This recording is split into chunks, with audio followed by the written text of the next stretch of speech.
این پرونده رو بذار یه جایی هم. این پرونده چیه؟ سندای زمینیه که به اسم فری هست. از امروز به اسم اون منتقل شده. همه چی رو به اسم خواهراتون میزنین؟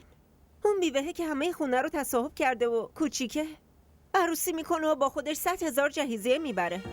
آروم باش، یواشتر حرف بزن. آبجی میشنوه. خب بذار بشنوه.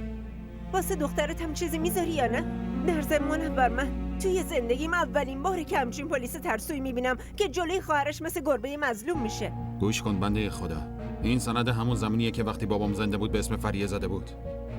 فقط من حرف نیلم وقتی ازدواج کنه هرچی قسمتش باشه همون میشه. همش گیرش میاد. تو چرا نگرانی؟ فعلا که من و نیلم فقط تنهای آبجیت قسمتمونه. چی تو و دخترت تنهایی کسی رو تحمل کنین؟ نه غیر ممکنه. حالا کجا داری میری؟ میرم چایی بیارم.